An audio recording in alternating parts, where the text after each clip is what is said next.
Hello. Welcome back. This is your video for chapter 32 titled Drugs for Hematopoietic Disorders. That's chapter 32 starting on page 441. Alrighty.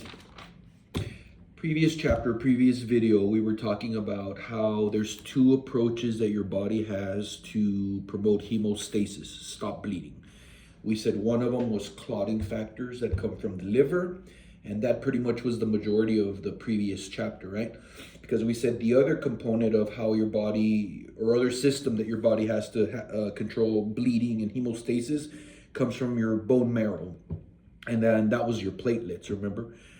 So this chapter continues that conversation. We're back to the bone marrow. We've kind of left the clotting factors.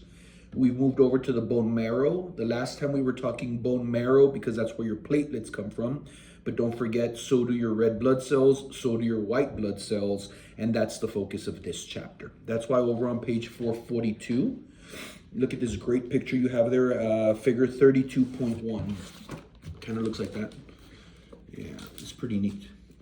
So look at how you've got everything coming out of the bone marrow, and it's a common cell. So there's one cell that then gets influenced by the environment, by body chemistry, by hormones in your body, by your age, and eventually those influences convert this one common cell to take two pathways, and those two pathways lead towards either white blood cells, red blood cells, or platelets. So if you look over on this side, this is where the influence changes this common cell into a metamegakaryocyte. I think that's what they're called. No, the lymphocytes, I'm sorry. So these are going to be your lymphocytes, a conversation for another day. But when this common cell takes this pathway, that's when it's going to have now the option to turn into three potentially different products.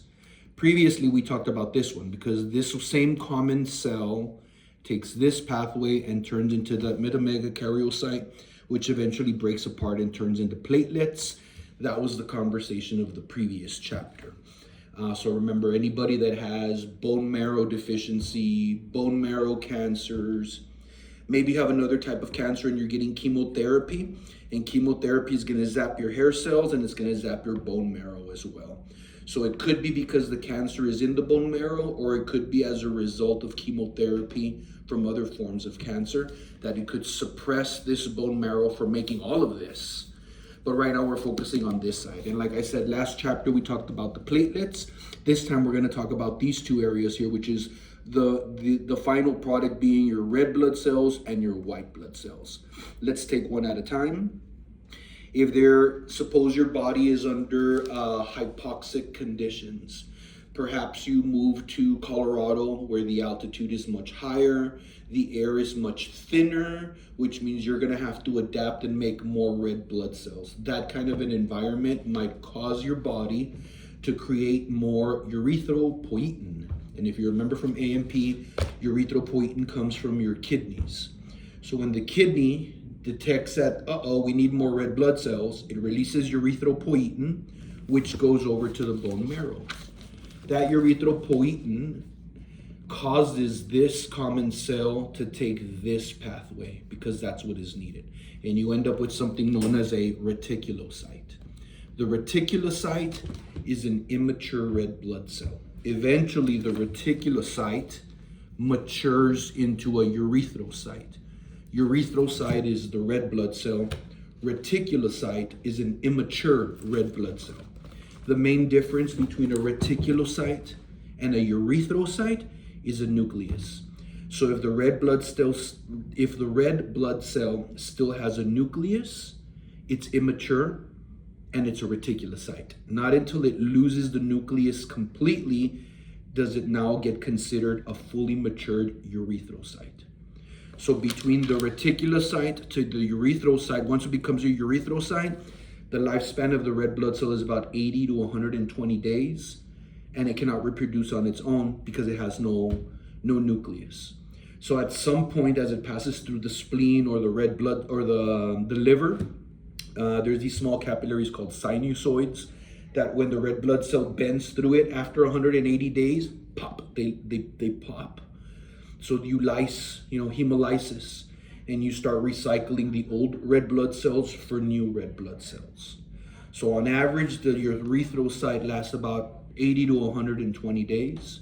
And the reason that precursor cell took this pathway was under influence from the environment and body chemistry. In this case, if you go somewhere with a higher altitude, the oxygen is less, your pH starts to drop, you become more acidic, and your kidneys recognize it. So what do your kidneys do? They're gonna throw some bicarb into the mix, but they're also gonna produce more erythropoietin, which is the hormone that causes the bone marrow to make more red blood cells. Replace the red blood cells, more oxygen binding, the pH corrects itself, and then the feedback mechanism turns off, and now you have been acclimated to a higher altitude. In fact, I have known of athletes that go and train in Colorado on purpose. They stay there for 3-6 months. They let their body develop all of these red blood cells, and then when they come down to a normal sea level, they're Superman for a little while. For a little while, they have so many red blood cells that it takes a lot for lactic acid to kick in. So fatigue is decreased, muscle cramping is decreased, and muscular performance is improved. It doesn't last very long because eventually your body then recognizes, okay, we don't need all these red blood cells. And as you recycle them, you just don't replace them. So all of that is just good old-fashioned A&P. We're going to focus on the red blood cell first, and then we'll move over to the white blood cell. So again, reticulocyte, it has a nucleus. Eventually it turns into erythrocyte when it loses the nucleus, and then it'll last about 80 to 120 days.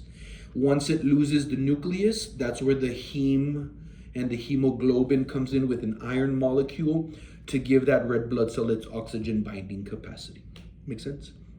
So iron is going to be involved in here too, because every heme group on the hemoglobin, there's iron there. The iron has an F2 charge, so that F2 allows it to pick up O2, and be able to transport it. And then carbon dioxide is CO2, so you're also transporting that oxygen there. My point being, you need to have enough iron in the system. It's not enough to have enough erythropoietin to make the red blood cells, but your red blood cells will not be quality red blood cells unless you have two things. Number one, iron, and number two, vitamin B12. Isn't that crazy? So you do need a little bit of vitamin B12 to be able to make red blood cells as well.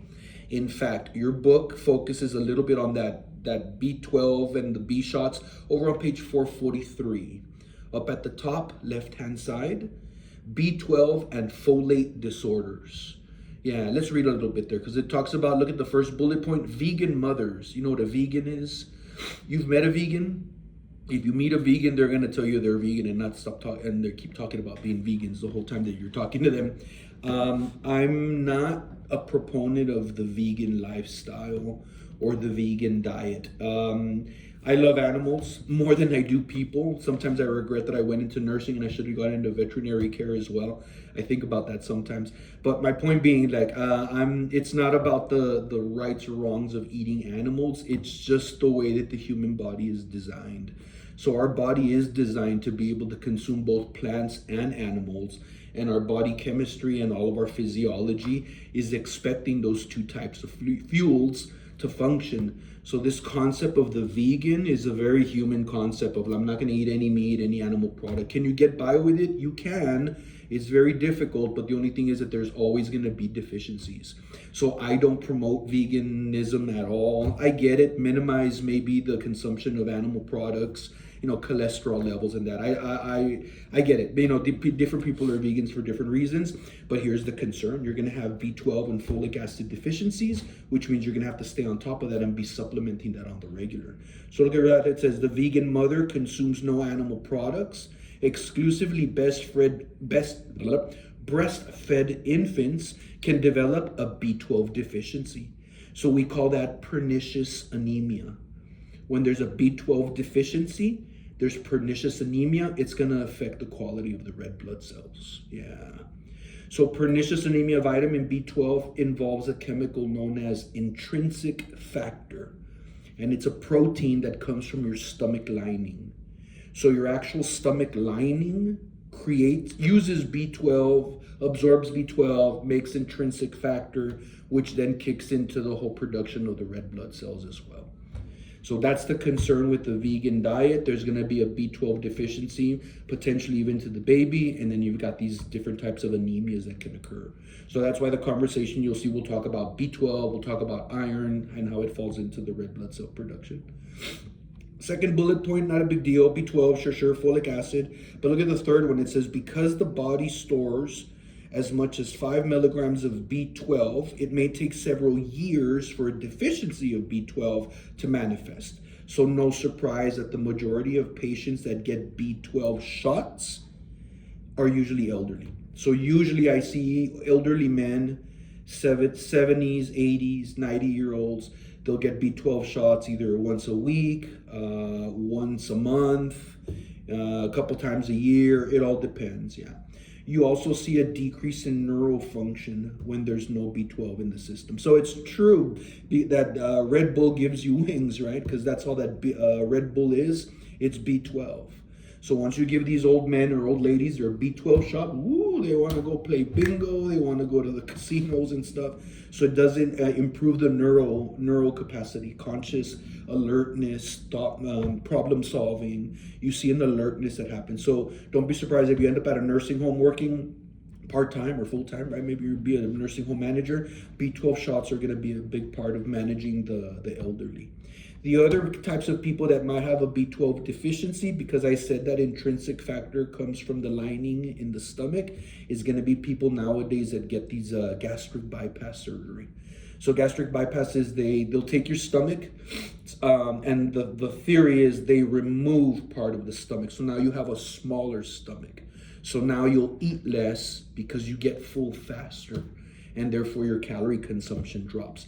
The problem is you've just decreased the amount of parietal cells that are going to make intrinsic factor. So no surprise that people that have gastric bypass surgery are probably going to be on B12 shots once a month for the rest of their life. But hey, as long as they're managing their weight, healthier lifestyle, it can be done nowadays, right?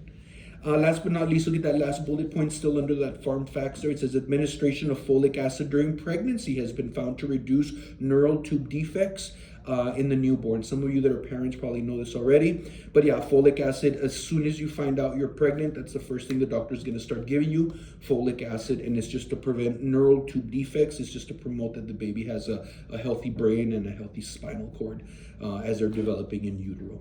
Make sense? Yeah, so look at how the vitamins, the minerals tie into this as well, right? Needless to say, I also said that erythropoietin comes from the kidneys. So no surprise that people that are in renal failure tend to be anemic as well.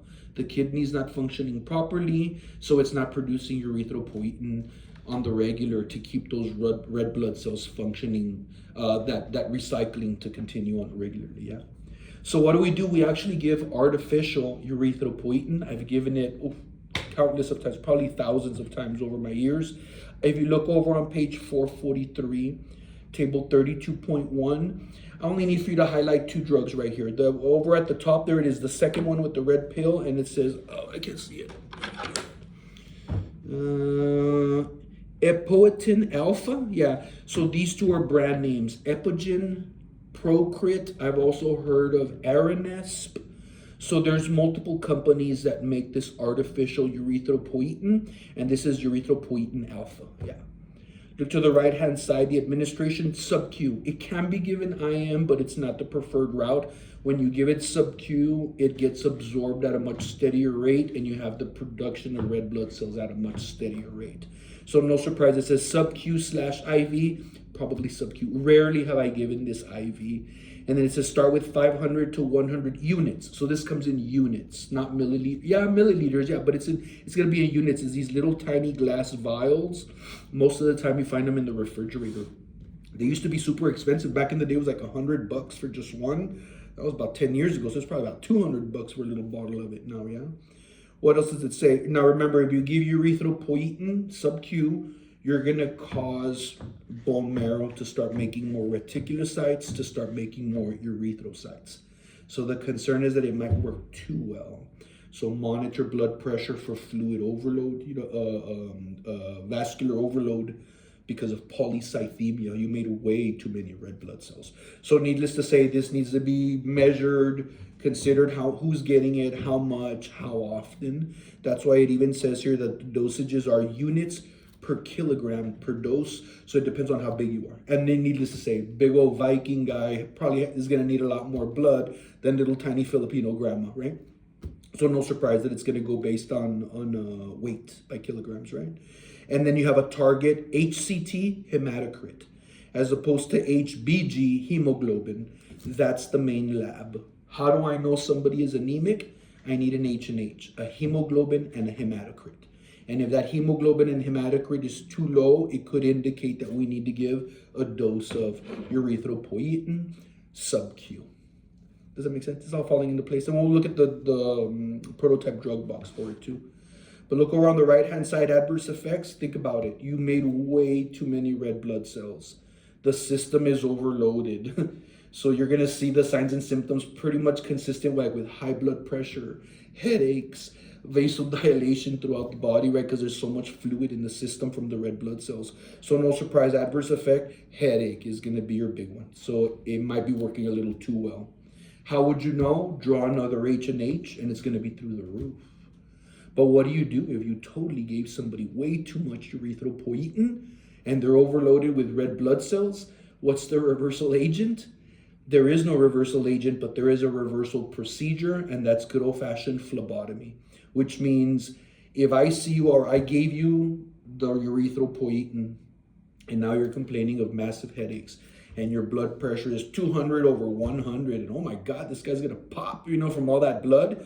So what do? They hook up an IV to you, 18 gauge, and they start pulling blood out of you, phlebotomy. You're gonna give a blood transfusion whether you want to or not, because you got way too much blood in the system. So the cure for overdose of erythropoietin, phlebotomy. You gotta take some blood out of the system.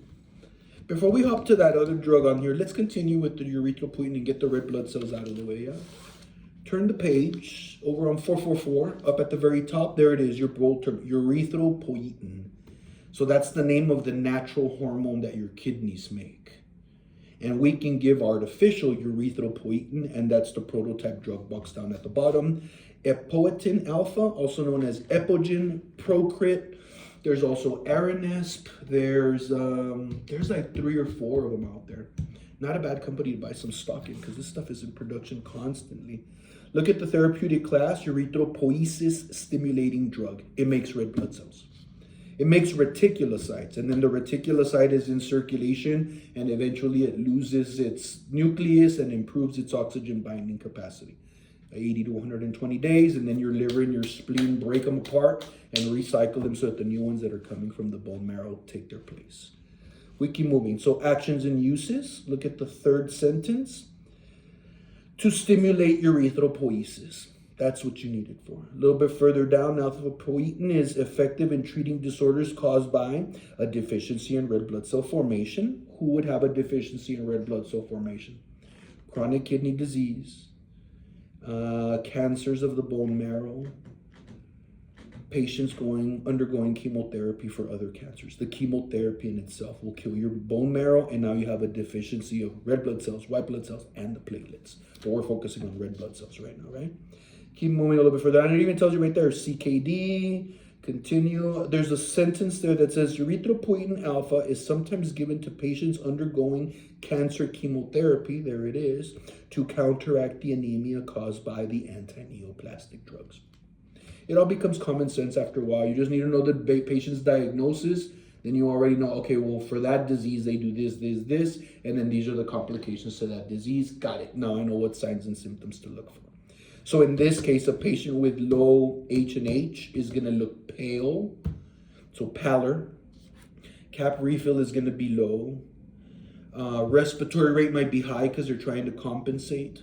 Complains of fatigue, complains of headaches, easily out of breath. Yeah, dyspnea upon minimal exertion. All of that ties into okay, this is anemia. Let's get an H&H. Yep, it's below the normal. Yep, let's call the doctor. Boom, let's give them some erythropoietin and then start monitoring. Make sense? Look at your administration alerts. We mentioned this. Sub-Q. preferred route. It can be given IV, but mainly it's sub-Q. I've seen it IV, patients on dialysis. Like you'll be on the dialysis machine and hey, while you're here, let's zap you with your erythropoietin. So I have seen that given IV while the patient is actually on dialysis. So almost all kidney failure patients on dialysis are gonna be on erythropoietin. Money maker, big time. Look at the second bullet point, do not shake it. It's a very sensitive molecule. So this sucker you don't shake. You're gonna find it in the refrigerator. Last I remember, it was always refrigerated. And it comes in these little tiny vials, sometimes in a little box, and then it's got a bunch of little vials in it. What else do you see? The third one, teach patient and caregiver, how to self-administer. So a lot of these patients are gonna have to go home and administer their own erythropoietin. So think of principles of sub-Q injection that you get tested on is what you're gonna have to relate and teach to the patient. So remember, sub-Q injections, 45 degrees, unless you're pinching the fat, then you can go 90 degrees. Consider the size of the needle. It's going to be very tiny and a very small needle because it's only going to go into the sub-Q. Remember, sub-Qs, you never pull back on the plunger. No need to, because there's no blood vessels in the adipose tissue. Adipose tissue, always rotate your sites. Don't keep giving the same injection over and over on the same side. What else can I tell you? Sub-Q injections. Yeah, so remember that. I might throw in a couple of questions on sub-Q injections of which of the following is an appropriate instruction to give a patient who you just taught how to give their own erythropoietin. Make sense? Yeah, always tying the patient education to it. Adverse effects, it's kind of high blood pressure, pretty much. Anything that's with high blood pressure is pretty much going to be the same thing you're going to see with overdose of erythropoietin. So think high amounts of red blood cells, think headaches. The headache might be so strong that they have a little bit of a visual disturbance as well. And then you want to get a history, because if you want to see what they've been taking, you might have to do some digging and asking and be like, oh, damn, you just had erythropoietin a few days ago. That's what it probably is. Your confirmation is going to be that H&H to see what it is that you're going to do. Because if you go all the way to the very bottom, treatment for overdose, look at the very last word there, phlebotomy, which pretty much means you're going to donate some blood, like ASAP. Does that make sense? Yeah. So for the most part, that's your red blood cells. Let's back to this picture. This one, right? So reticulocytes, erythrocyte. This one is a little bit different. So this was the platelets. We talked about that last time. Erythrocytes, we just talked about that. Now white blood cells. So this one is a myeloblast, The myeloblast will then eventually turn into 3 different types of cells. And that's Ben. You've met Ben before, right? B-E-N, Ben, basophils, eosinophils, and neutrophils. Our focus here is going to be neutrophils. So remember, the myeloblast breaks up into Ben, basophil, eosinophil, neutrophil. Neutrophil is our focus, infections, because there is such a thing as a neutrophil count. You have to have a certain amount of neutrophils in your body to be able to fight off day-to-day antigens that we come in contact with every second. And I'm going to teach you this one. So it's an absolute neutrophil count. That's the way the lab is known as. ANC. Absolute neutrophil count. Because there's different types of neutrophils. I won't even get into that. But if we add all of them up, we can come up with one lab that just says, okay, what's your total neutrophil count? Your absolute neutrophil count. An absolute neutrophil count that is less than 500, we got to put the patient in reverse isolation, because a common antigen is going to cause a life-altering infection. So an absolute neutrophil count less than 500 is the indication for reverse isolation, also known as a neutropenic precaution, which means the patient is not dangerous to us, we're dangerous to the patient. So there's some rules you need to know, because we need to put a sign on the door and say reverse isolation. Strict hand washing, because this patient has no white blood cells, and if I sneeze on him, he's going to end up with a cold that's going to kill him. So strict hand washing is part of neutropenic precautions. Here's a second one. No children can be visitors. No children and no sick adults. Children are loaded with bacteria, especially once they come back from daycare.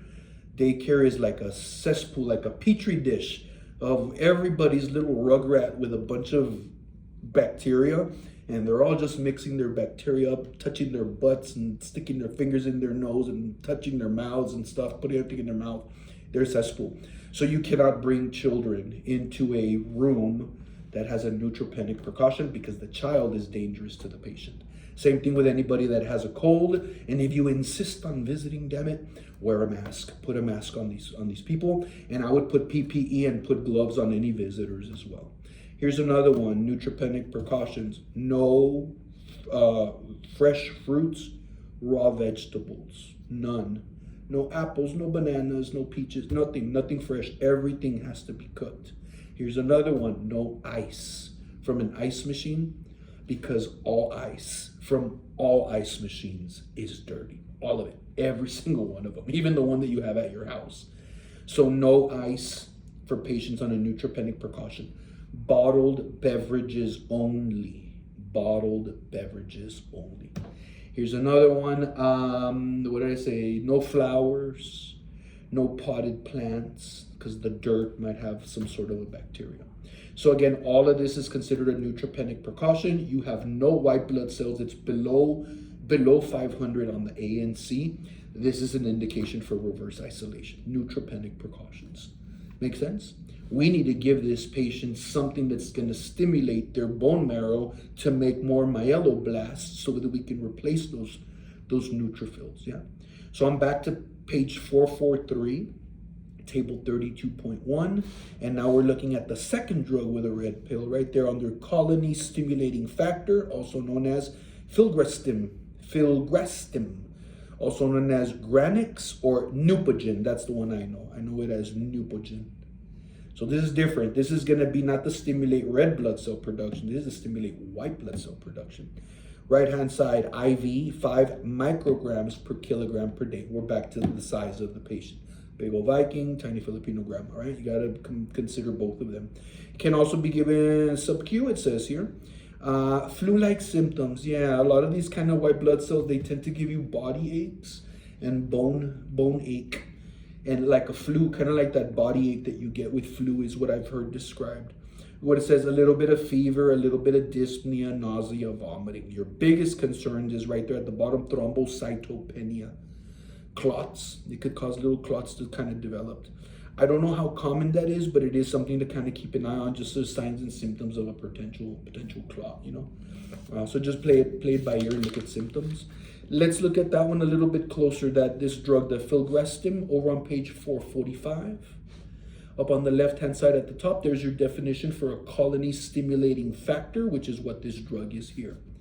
Who gets these drugs? Look at the bullet points up on the right-hand side. Patients with cancer whose bone marrow has been suppressed by anti-neoplastic drugs or radiation therapy, you're going to need some of this stuff to replace your white blood cells. Look at who else. Patients with cancer who were receiving bone marrow transplants. That's other people. Look at the third one, HIV/AIDS, neutropenia related to AIDS. You see that? And then last but not least, patients undergoing peripheral mobilization of hematopoietic progenitor cells for the collection by leukapheresis. You're donating. So since you're donating, now you're low, so they have to replace it. That makes sense? So look at down at the bottom, the drug in itself in your prototype drug box. Therapeutic class, drug for increasing neutrophil production.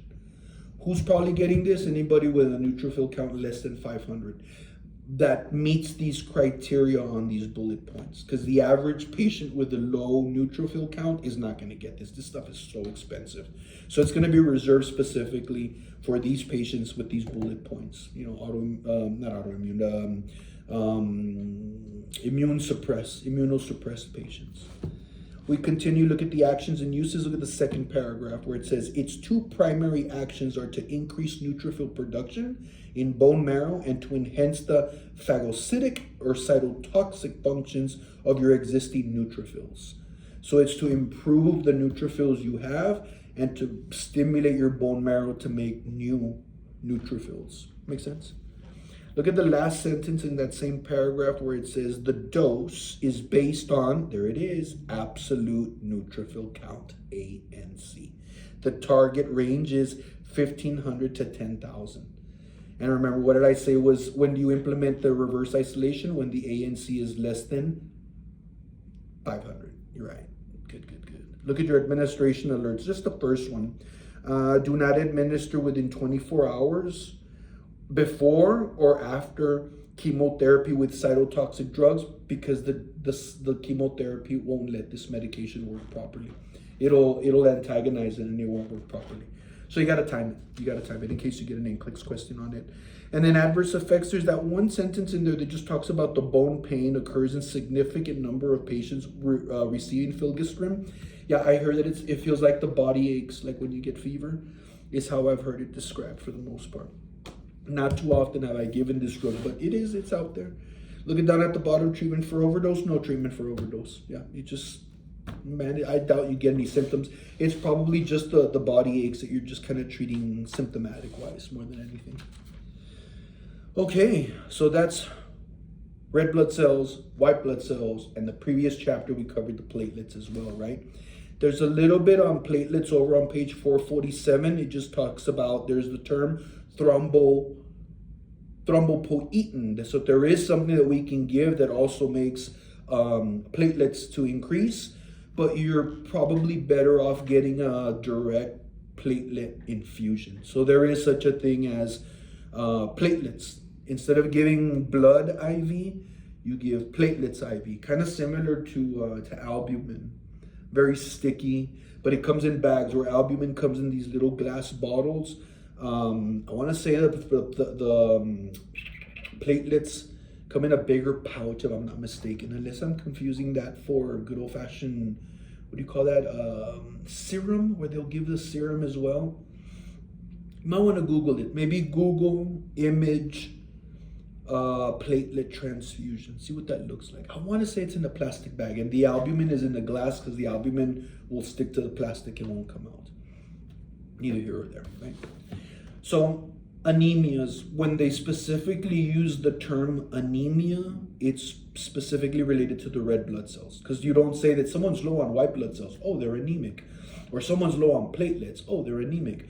No, it's usually reserved for the red blood cells that is considered an anemia.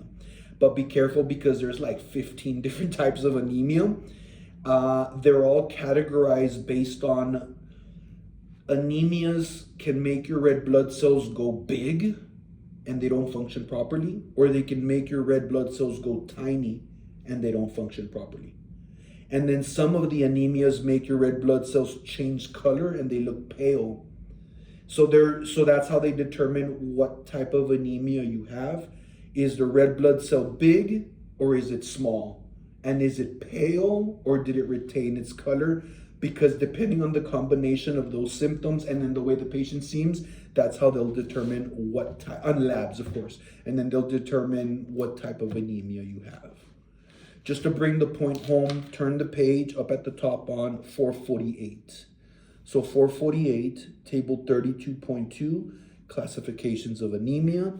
Look at that. Look at the first one where it says macrocytic pneumochromic. Macro means the red blood cells got bigger. Normochromic, but they retain their color. So for some anemias, the red blood cell gets bigger, but it retains its color. And look all the way to the right-hand side. What's an example of that anemia? Highlight pernicious anemia. And pernicious anemia means a lack of B12, a lack of intrinsic factor. You probably got gastric bypass surgery. You see that? So that type of a deficiency anemia will make the red blood cells go big, but they stay red. Isn't that crazy? You make a career out of just anemias, let me tell you. Look at the bottom one, the one right under that. Microcytic, oh shit, they got small. And then look at the next term, hypochromic.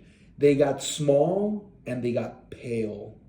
So what type of anemias are related to this type of red blood cell looking? Look all the way to the right-hand side. Highlight iron deficiency anemia. There's other anemias on these examples here, but those are the only two I'm focusing on right now. You'll hear about it more later. I'm just pinning it to whatever drugs we're talking about right now. So our focus is going to be the macrocytic nomochromic, which is pernicious anemia. And then you're going to have the microcytic hypochromic. Now it's pale and tiny, and that's your iron deficiency anemia. Pernicious anemia is related to B12, intrinsic factor. You see that? Stomach lining.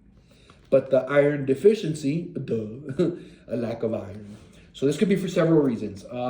As I've been a nurse for my entire adult life, a lot of family comes and talks to you about all of their conditions, and that happened with me and my mom. So me and my mom have had extensive conversations about the intricacies of her menstrual cycle. Fun conversations to have with mom. We've become very good friends over the years, right? But with my mom's case, for example, heavy menstrual flow, like heavy menstrual flow to the point that it induces headaches and fatigue. And when you go draw the red blood cells, whammo, microcytic hypochromic iron deficiency anemia. From what? From vaginal loss through heavy flow. You see that? So that might be a patient that might have this kind of an issue. Anybody with bone marrow problems might also have iron deficiency anemia, because that's where your body stores iron. And not like straight up like iron in your blood. No. Your body has to change that iron into a biological form that it can actually store. And that is known as ferritin. Over on page 449, right-hand side, you have three terms, but the only one I'm focusing on is ferritin, Ferritin. See that? First two letters Fe, last two letters In, because the ferritin stores the iron in your bone marrow. Otherwise, you'd have pieces of iron inside of your bone. There's no way you can do that. So it's iron on a molecular level and then altered so that now your bone marrow can hold on to it for whenever you need it. And that's known as ferritin. So there is a lab for serum iron. There is a lab specifically for ferritin. Obviously, if your iron is high but your ferritin is low, you're not storing any of this stuff. Or vice versa, the iron is low but so is your ferritin. Okay, you got a major deficiency all over the place. Does that make sense? Yeah, so just keep that in mind, and then how it affects the red blood cells. In fact, the other one is the B12, which is more so related to the pernicious anemia. And then the ferrous sulfate is going to be the supplement we give for iron deficiency anemia. So those two tables, 32.2, and then right under that, 32.3 go hand in hand. So cyanocobalamin, you see that? That's the fancy word for B12, cyanocobalamin. That's your Red Bull right there. You see that? Cyanocobalamin, B12. What is it for? Pernicious anemia. Right under that, ferrous sulfate. What is that for? Iron deficiency anemia. Let's take one at a time. Let's do the B12 first. Right under that, on page 448, right-hand side, B12, there's the term, intrinsic factor. Highlight. It says, instead, the most common cause of vitamin B12 deficiency is an absence of intrinsic factor, a protein secreted by the stomach cells. Intrinsic factor is required for B12 to even be absorbed. You see that? Then a little bit further down, inflammatory diseases of the stomach or surgical removal of the stomach, gastric bypass, may result in a deficiency of an intrinsic factor. I know that it's common with the gastric bypass. Most of those people are on artificial B12 for the rest of their lives. Then last sentence down there, because the vitamin is found primarily in foods of animal origin, strict vegetarians, vegan. A strict vegetarian is a vegan. May require careful meal planning or a vitamin supplement to prevent deficiency. You want to be a vegan? Knock yourself out. But if you got kids, you can't make kids vegan. They need lipids, they need fat, they need cholesterol to build their brain. So it's a lifestyle choice, but this has been also considered child abuse when you keep kids on vegan diets and then they're not meeting their developmental milestones.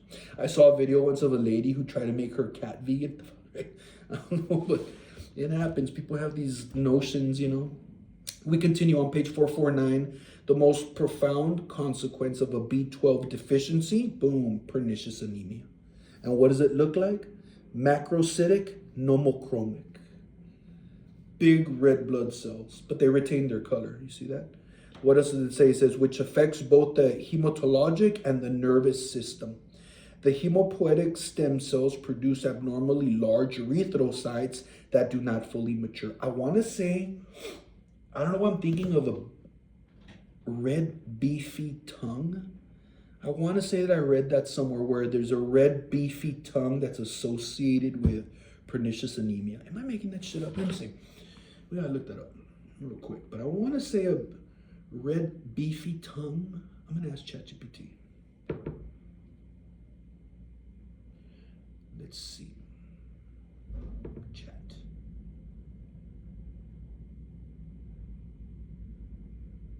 Bear with me. My friend, I have a question. Go for it. Red beefy tongue. Is that associated with pernicious anemia, or am I making that shit up? You're not imagining it. A red, sore, smooth tongue, glossitis, is a classic sign of vitamin B12 deficiency, which pernicious anemia causes. But it's not exclusive. You can see the same thing in iron deficiency, folate deficiency, candidiasis, even just irritation. So yes, it fits, but it's a clue, not a clincher. Thank you. Yeah, red beefy tongue is associated with it as well. That might come up later in some of your other classes. It talks a little bit about the folic acid, and then we talked about the ferritin as well, but pernicious anemia, B12 is what we're talking about. Cyanocobalamin, page 450. See it? So therapeutic class, it's a drug for anemia. What is it going to do? It's a vitamin supplement. Bingo. Over the counter, not in an injectable form. Injectable form has to be prescription. It's actually a really pretty color. I don't know if you want to Google that, but it's like a rich blue, purple.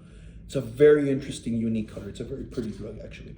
Look at the actions and uses, second sentence there, and it says indicated for patients with B12 deficiency. Duh. Right under that, weekly, bi-weekly, or monthly intramuscular injections. It says sub-Q as well. I've never given it sub-Q. It's always been ordered IM, but it doesn't mean that just because I haven't seen it doesn't mean it doesn't exist. A little bit further down, it talks about intrinsic factor and normal absorption in the small intestine. That's what you need it for, right? Look at administration alerts. It can be given PO. You mix it with juice. This is pretty much a Red Bull.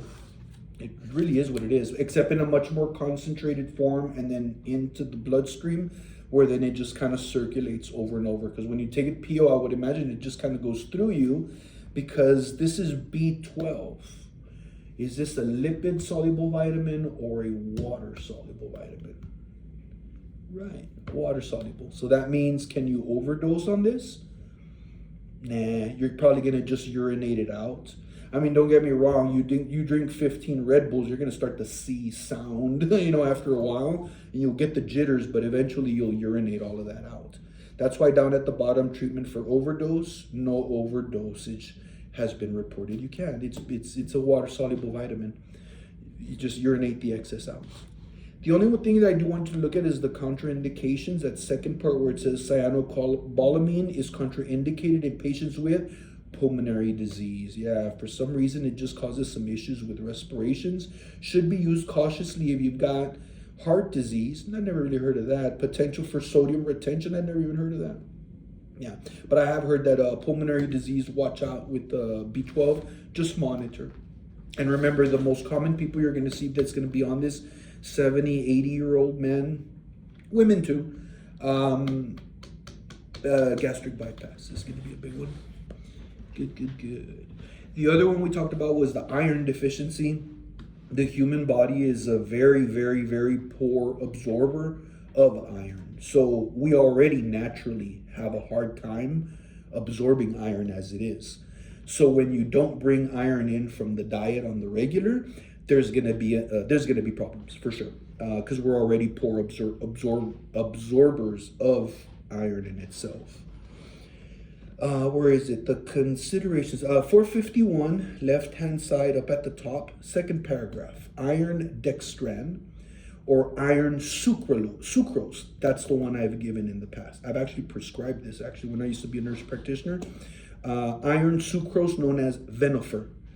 So this is iron IV. It's got this Coca-Cola looking color. Comes in these little tiny bags. You start a little butterfly IV and then infuse it over 30 minutes. And then they'll come in like once, twice a week, depending on how bad the iron deficiency anemia is. And then eventually we draw labs just to make sure ferritin levels are back up to par. So think renal failure patients, absolutely, for sure. If you keep reading a little bit, that same paragraph, last sentence says 3 to 6 months of therapy might be required before you can replace all of that iron.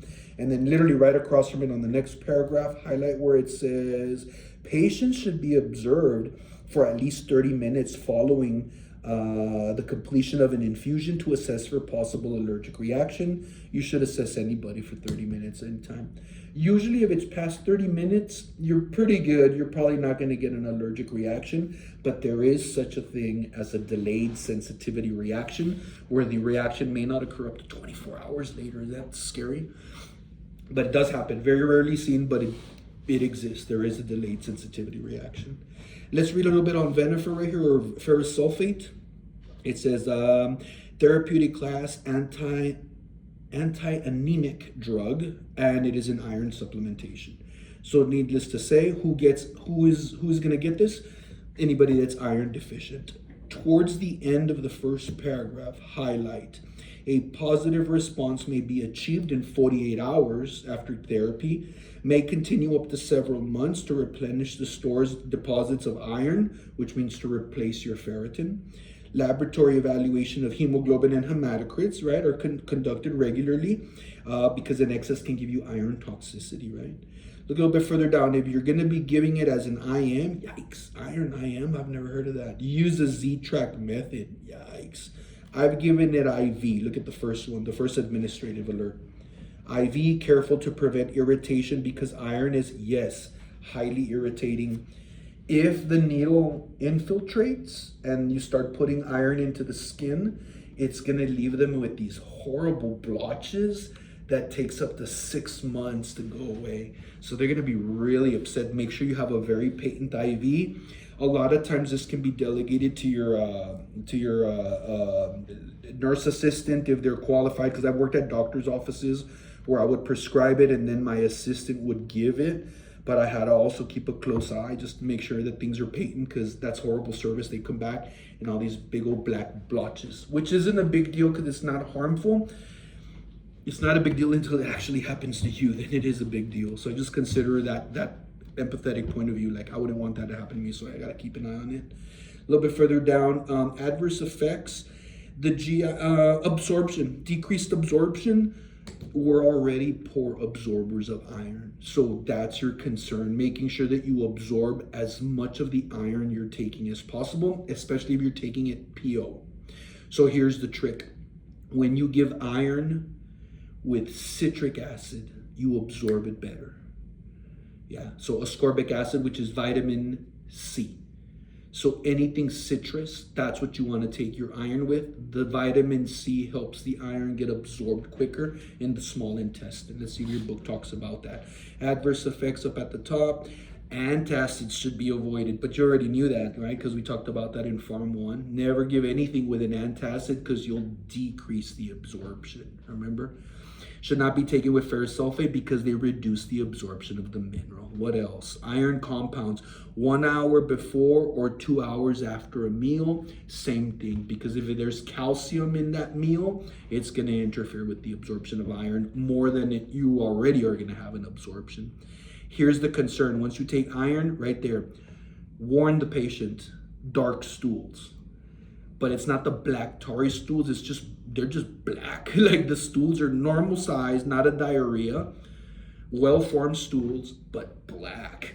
Warn them, that's the iron. Yeah, because the first thing they're gonna think, oh, I'm bleeding internally, black tarry stools. The other one is constipation, absolutely. Iron will constipate you.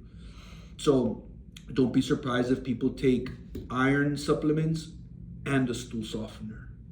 Yeah, you want to prevent bearing down, because that could cause a Valsalva maneuver. Anybody with a heart attack, with heart conditions, that's how people die on the toilet. What's the other one? Stool softeners, fiber in the diet.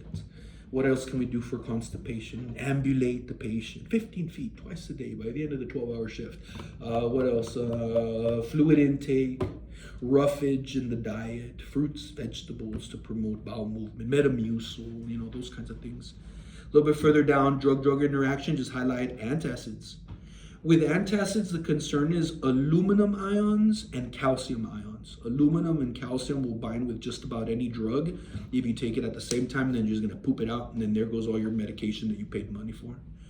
So look at herbal food supplements. Look at what it says. Foods high in vitamin C, such as orange juice and strawberries, can increase the absorption of iron.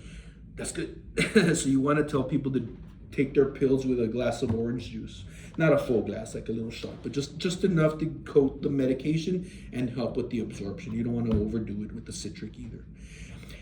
There is a reversal agent, which I learned when I was reviewing the text for today's lecture. I did not know that. Look it down for treatment of overdose. It says the antidote for acute iron intoxication is, that's new to me, deferoxamine, also known as desferol. So it is a parenteral agent that binds with iron, and subsequently you excrete it through the kidney, turning the urine a reddish brown. That's new to me. So that's interesting that there is a reversal agent for iron. I don't think I ever gave it in such high amounts. And even when we did give it in high amounts, the patient wouldn't even absorb half of it, So we're just naturally poor absorbers of iron. So needless to say, iron deficiency anemia is common around the world. It's just part of being human that there's iron deficiency anemia. Again, think females, heavy menstrual flow. So that's why you want to ask a little bit about if it's a female patient, reproductive, you want to talk menstrual cycle questions. How bad is it? How often? Are you regular? Are you irregular? And then what does the flow look like? Because that might be what be contributing to your headaches and the fatigue. And then we make the connection, H&H, ferritin levels, iron. We found the problem. Make sense? That's your chapter. Short and sweet, but relevant, right? Not too bad. I hope I made it interesting. And yeah, thank you for your attention. We'll see you in class. Bye.